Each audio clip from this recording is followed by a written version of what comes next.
Hi అందరికీ. అందరూ ఎలా ఉన్నారు? అందరూ బాగున్నారా? అందరూ బాగుండాలని మనస్ఫూర్తిగా కోరుకుంటూ మరొక చిన్న వ్లాగ్ మీ అందరితో షేర్ చేసుకోబోతున్నాను.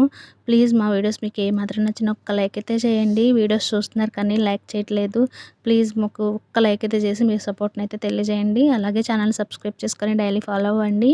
ఇక్కడ మార్నింగ్ వచ్చేసి నేను టిఫిన్ అయితే ఈరోజు ఇంట్లో ఏం ప్రిపేర్ చేయలేదు. ఇంకా నిన్న మొన్న ఓట్స్ అయితే తిన్నాను. ఇంకా అది మీకు నిన్నటి వీడియోలో చూపించాను కదా. ఈరోజు వచ్చేసి ఇంకా బయట నుంచి తీసుకొస్తాను అన్నారనమాట. అందుకని సరే అని చెప్పాను. ఎప్పుడన్నా రేర్గా తింటాము. అది కూడా నేను బయట నుంచి తెచ్చుకున్నా, నేను బయటికి వెళ్ళి తిన్నా కూడా ఇడ్లీ కానీ దోశ కానీ ప్రిఫర్ చేస్తాను. మా వారికి అయితే ఫేవరెట్ అయితే పూరి అనమాట. పూరి తింటారు బయటకు వెళ్ళినా, ఇంటికి తెచ్చుకున్న ఎప్పుడైనా పూరి అయితే తింటారు. ఈరోజు ఏంటో మైసూర్ బజ్జీ అయితే తెచ్చుకున్నారు. మైసూర్ బజ్జీ, మైసూర్ బోండా అలా అంటాం కదా, మీరేమంటారో కూడా కామెంట్ చేయండి. ఇంకా అవైతే నేను కొంచెం టేస్ట్ చేశాను. మా వారు అంటే డిఫరెంట్గా ఏం తెచ్చుకున్న పూరి కానీ ఏదైనా తను నాకు షేర్ చేస్తారనమాట. కొంచెం షేర్ చేసుకొని తినేస్తాము. నేను ఇడ్లీ కూడా షేర్ చేసుకొని తినేసాము. బాగుంది టేస్ట్ అయితే. అంటే ఇంకా బయట ఎలా ఉంటుందో తెలుసు కదా, ఇంకా ఎప్పుడో రేర్గా ఒక్కోసారి తప్పదు. ఇంక ఈరోజు అయితే లంచ్లోకి వచ్చేసి ఇంకా బ్రేక్ఫాస్ట్ అయితే అలాగైపోయింది కదా. లంచ్లోకి వచ్చేసి ఈరోజు ఎందుకో పుదీనా రైస్ తినాలనిపించింది. అందుకని మిక్సీ జార్ తీసుకొని అందులోకి పుదీనా, పచ్చిమిరపకాయలు, అల్లం, వెల్లుల్లి యాడ్ చేసుకొని మంచిగా ఇలాగా మిక్స్ చేసి పెట్టుకున్నాను. అంటే మెత్తగా గ్రైండ్ చేసుకొని పెట్టుకోవాలన్నమాట. తర్వాత స్టవ్ వెలిగించి కడాయి పెట్టుకొని ఒక స్పూన్ ఆయిల్, ఒక ఒక స్పూన్ వచ్చేసి గీ అయితే యాడ్ చేసుకున్నాను. అంటే ఒకే ఫ్లేవర్ కాకుండా మనం గీ, ఆయిల్ 2 యాడ్ చేసుకున్నామంటే టేస్ట్ అనేది బాగుంటుంది. అచ్చం గీతో అయినా బాగోదు, అచ్చం ఆయిల్తో అయినా బాగోదు. అందుకని 2 యాడ్ చేసుకోవాలి.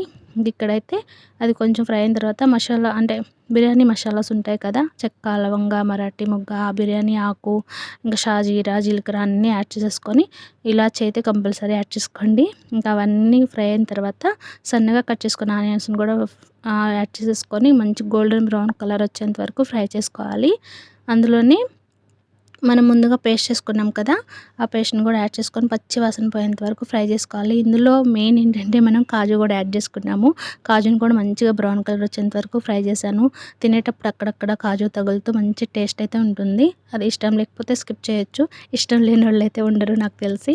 ఇలా మంచిగా అయితే ఈ పచ్చి వాసన అంతా పోయి మనకు ఆయిల్ సపరేట్ అవుతుంది కదా, ఇంకా అప్పటి వరకు ఫ్రై చేసుకొని ఇందులో కొంచెం కొత్తిమీర యాడ్ చేసుకోవాలి ఇంకా ఫ్లేవర్ కోసం. తర్వాత వచ్చేసి నేను ముందుగానే రైస్ ఉడికించి ఇందులో అయితే మనం పులిహోర కలిపినట్టు కలుపుతున్నాను.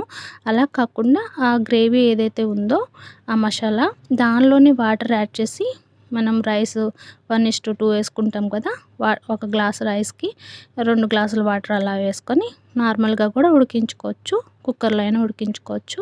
నేను ఇలాగ సింపుల్గా ఇలా చేశాను. మీరు ఎలా చేస్తారో కూడా కామెంట్ చేయండి. టేస్ట్ అయితే సూపర్ అంటే సూపర్గా ఉంది. మంచిగా ఎంజాయ్ చేసుకుంటూ తిన్నామన్నమాట. అంటే మార్నింగ్ బ్రేక్ఫాస్ట్ జస్ట్ లైట్గా తిన్నాం కదా, ఇంకా లంచ్లోకి వచ్చేసి మంచిగా పుదీనా రైస్ అయితే తినేసాము. చాలా అంటే చాలా బాగుంది. మీరు ఇలానే చేస్తారా? కామెంట్ చేయండి. లంచ్ బాక్స్కైనా, ఆఫీస్ వెళ్ళే వాళ్ళకైనా మార్నింగ్ బాక్స్ కట్టడానికి కూడా ఈజీగా చేసేసుకునే రెసిపీ అనమాట. ఇంకా ఆకుకూర, పుదీనా చాలా హెల్త్కి మంచిది. మంచి ఫుడ్ కదా, పిల్లలకు కూడా మంచిగా పెట్టచ్చు. ఇంకా లంచ్ అయితే ఇలా ఫినిష్ అయిపోయింది. ఇంక ఈవినింగ్ కూడా ఇదే ఉంటుందన్నమాట.